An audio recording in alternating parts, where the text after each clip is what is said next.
Hello, this is Tony Hiller from Visitech.ai. In this video, I'm going to take a more detailed look at how to analyze Antarctic sea ice. First, let's get the data. Antarctic sea ice. Now we're just going to look at the data for January 19th of each year. Now the graph shows the Antarctic sea ice extent for January 19th for every year for the last 47 years. Now I'm going to click and drag the graph up to the middle. Next, I'm going to press the V key on the keyboard and turn the scroll wheel. This zooms the graph vertically. I want to make the points larger, so I'm going to go over here to Settings and increase the point size. Now the graph is a little bit easier to work with. Let's hover over 1997. Now I'm going to press the E key on the keyboard. This brought up a map of Antarctic sea ice extent on January 19th, 1997. Now let's compare that to this year. I'm going to hover over January 19th, 2025. And now I'm going to press capital E on the keyboard. Now we have a comparison between Antarctic sea ice on January 19th, 1997 and January 19th, 2025.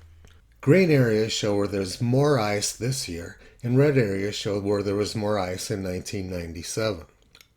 On the left side, we can see the maps for 1997 and 2025. Now I'm going to use the Shift right arrow key to move the comparison forward 1 year. Now we're comparing 1998 to 2025.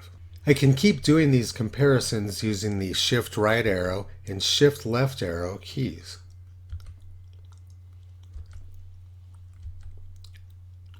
Now let's look at all of the January data for every year. This went off screen, so I'm going to hit the Reset Zoom button. Now let's zoom in on the data for January 2025. I'm going to hover over January 1st, 2025. Now I'm going to press the E key on the keyboard.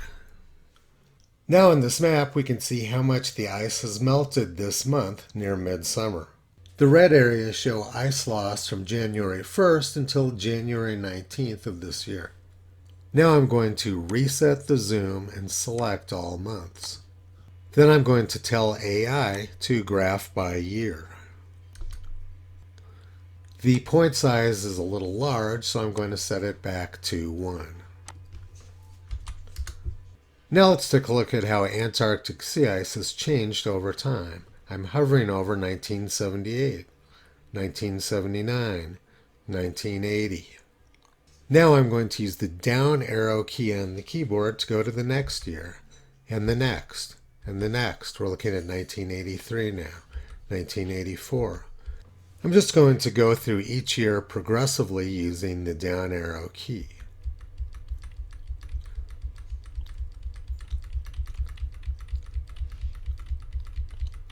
You can see that the peak year for Antarctic sea ice was 2014. Now I'm going to continue using the down arrow key to get to the current year, 2025. Now I'm going to click and drag to zoom in on the first 3 months of the year. You can see that the summer minimum in Antarctica occurs around February 20th. 2025 is shown in red, and you can see that the trajectory it is on will bring it pretty close to the middle in about a month. In other words, Antarctic sea ice extent during 2025 is just about average since 1978.